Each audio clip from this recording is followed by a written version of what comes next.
हाँ दोस्तों, तो ये आपका क्लास 10th का जो सीरीज चल रहा है, इस सीरीज में हम लोग मैथ आपका जो सब्जेक्ट चल रहा है उसमें हम लोग मैथ देख रहे हैं। और इस सीरीज में जो मैथ दिख रहा है उसमें आपका चैप्टर चल रहा है, अभी चल रहा है चैप्टर नंबर 14। क्या चल रहा है? चैप्टर चल रहा है आपका, चैप्टर चल रहा है 14, जो आपके एग्जाम के लिए बहुत महत्वपूर्ण है। यहाँ से क्वेश्चन 5 मार्क्स में आपका आता है और ऑब्जेक्टिव में 2 से 3 आपका मिलेंगे देखने को क्वेश्चन। और क्या बहुलक क्या होता है और क्या माध्यिका या माध्यक क्या होता है, इसको निकालना हम लोग सीखेंगे आपका क्लास 10th में। ठीक है, इसको अब देखिए इसमें हम लोग किस तरह सीखेंगे। पहले हम सीखेंगे माध्य। उसमें माध्य में क्या वर्गीकृत आंकड़ा और अवर्गीकृत आंकड़ा कैसे माध्य ज्ञात करते हैं। जैसे इस टाइप में क्वेश्चन दिया होगा 1 2 3 4, इसको माध्य कैसे ज्ञात करते हैं। आगे आपको बारंबारता के रूप में दिया होगा, उसका माध्य कैसे ज्ञात करते हैं, इसका हम लोग आज क्लास में सीखेंगे। ठीक है, अब आते हैं कि क्या सीखना है हमको। पहले सीखना है इसमें माध्य सीखना है, ठीक है, बहुलक सीखना है और क्या माध्य माध्यिका इसे कहते हैं। माध्यक कहिए या माध्यिका कहिए, बात एक ही है। ठीक है, अब देखिए पहले इसमें क्या जानेंगे हम लोग, पहले सीखेंगे माध्य के बारे में, क्या कि माध्य क्या होता है। अब देखिए अब माध्य कैसे ज्ञात करते हैं, उसमें आपका पहला एक नंबर पॉइंट है, इसको दो भाग में बांटेंगे। एक बांटेंगे अवर्गीकृत आंकड़ा, एक बांटेंगे वर्गीकृत। अब देखिए जो अवर्गीकृत आंकड़ा है इसको दो भाग में पढ़ेंगे हम लोग, क्या दो पार्ट में बांट कर क्या करेंगे, इसको पढ़ेंगे। तो पहला पार्ट क्या है आपका, पहला पार्ट है जब आंकड़ा बारंबारता बंटन के रूप में नहीं दिया हो, मतलब कि आपको बारंबारता बनाने का नहीं दिया हो, खंड बनाकर अब केवल सिंपल इस तरह लाइन में दिया हो, तो उसका माध्य कैसे ज्ञात करते हैं। माना कि n प्रेक्षण दिए गए हैं, क्या आप मान लेते हैं कि क्या आपको माना कि n प्रेक्षण दिए हैं x1 x2 x3 x4 n तक मान लेते हैं डैश डैश। ठीक है, तो इसका माध्य निकालने का फॉर्मूला हो जाएगा x। सब क्या करेंगे, जितना आपका प्रेक्षण दिया होगा उसको क्या करेंगे, जोड़ देंगे, और जितना प्रेक्षण होगा उसको क्या करेंगे, भाग दे देंगे। यानी कि मान लीजिए आपको कोई दे दिया है 1 2 3, क्या करेंगे, सब कुछ जोड़ देंगे। अब कितना प्रेक्षण है, तो 3 प्रेक्षण है, 3 से क्या करेंगे, भाग दे देंगे, अब क्या निकल जाएगा, माध्य निकल जाएगा।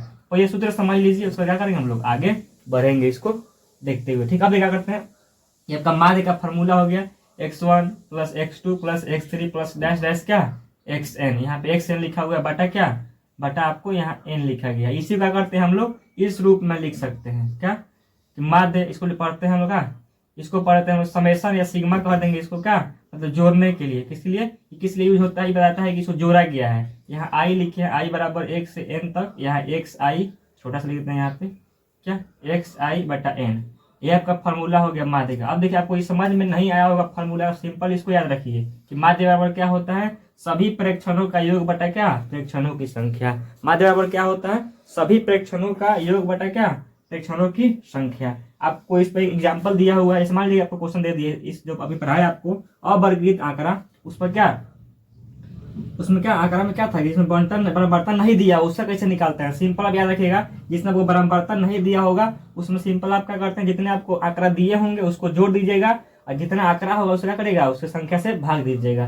देखिए यहाँ पे एग्जाम्पल देख लेते हैं, यहाँ देखिए 1 लिखा हुआ है, कॉमा 2 लिखा हुआ है, फिर कॉमा 2 लिखा हुआ है, 5 लिखा हुआ है, फिर 3 लिखा हुआ है। कह रहा है इसका माध्य ज्ञात करके क्या करेंगे, जितने आंकड़े लिखे हुए सबका क्या करेंगे आप जोड़ देंगे। जैसे कि 1 + 2 + 2 + 5 + 3 जोड़ क्या करेंगे, कौ संख्या है 1 2 3 4 5, 5 संख्या या 5 प्रेक्षण है, 5 से भाग दे देंगे, तो ये जोड़ने पर आ गया 13/5, भाग देंगे तो 2.26 का माध्य आ गया। अब देखिए आपको बताए कि अवर्गीकृत आंकड़ों में हम लोग इसको जो माध्य निकालना सीखेंगे वो दो टाइप में सीखेंगे। एक सीखिए आपकी जब आंकड़ा बराबरता बटन के रूप में नहीं हो। अब इसके बाद दूसरा वाला देख लेते हैं, ठीक है, इसका दूसरा देख लेते हैं। अवर्गीकृत आंकड़ों का माध्य में हमने 1 नंबर देख लिया था, जिसमें बारंबारता बंटन मतलब बारंबारता नहीं दिया हो। अब देखिए जब आंकड़ा में बारंबारता दिया हो तब कैसे निकालेंगे, तो इसके निकालने के लिए देखिए मान लेते हैं, माना x1 x2 x3 xn चर है, जिसकी बारंबारता क्रमशः f1 f2 f3 और क्या fn दिया गया है।